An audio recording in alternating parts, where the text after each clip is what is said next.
Half pant घातल्यानं आजवर अनेकदा चेष्टेला सामोरं जाणाऱ्या आरएसएसचा बदललेला गणवेश विक्रीसाठी उपलब्ध झाला। येत्या विजयादशमीपासून आरएसएसचे स्वयंसेवक हाफ नव्हे तर फुल पॅन्टमध्ये दिसणार आहेत। त्यासाठी नागपुरातल्या रेशीमबाग इथल्या स्मृती मंदिरात संघाचा नवा गणवेश विक्रीसाठी उपलब्ध झालाय।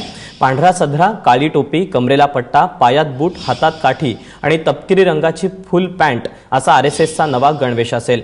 गेल्या वर्षीच्या मार्च महिन्यात राजस्थानच्या नागौरमध्ये झालेल्या संघाच्या सभेत गणवेश बदलण्याचा निर्णय घेण्यात आला होता। त्यामुळे गेल्या 91 वर्षांची आरएसएसची ओळख बनलेली हाफ पॅन्ट आता हद्दपार होणार आहे। नवीन युनिफॉर्म आला म्हणून घातला आहे। हाफ पॅन्ट होती तेव्हा पण आम्ही संघाचं काम करायचो, आता फुल पॅन्ट आली तरी पण आम्ही संघाचं काम करू। माझ्या मते बाह्य रूपपेक्षा अंतर्रूप जास्त महत्त्वाचं आहे। आता फुल पॅन्ट आली म्हणून काम करायचं, हाफ पॅन्ट होते तेव्हा नाही असं नाही। असे मोजक निवडक लोक आहेत की जे हाफ पॅन्ट होते म्हणून यायचे नाहीत, कारण की संघाचा स्वयंसेवक जो एकदा झाला त्याला हाफ पॅन्ट काय फुल पॅन्ट काय त्याचा फक्त मोटिव्ह एकच असते की संघाचं काम करायचं। त्याच्यामुळे मला नाही वाटत की फारसा फरक पडेल याने। दरम्यान संघाच्या गणवेशात कोणत्या साली कोणकोणते बदल झाले आपण पाहतोय।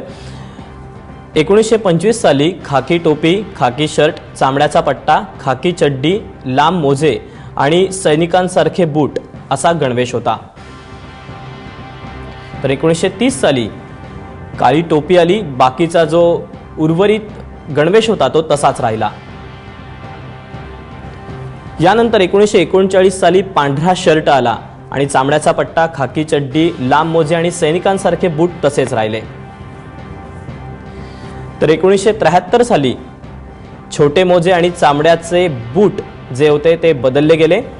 जे सैनिकीसारखे बूट होते त्या ठिकाणी चामड्याचे काळे बूट आले। तर 2010 साली कापडी पट्टा आणला गेला। तर असे विविध टप्पे हे गणवेशात बदलत गेले। तर 2016 साली जी हाफ पॅन्ट म्हणून आरएसएसची ओळख होती त्या ठिकाणी आता फुल पॅन्ट असेल।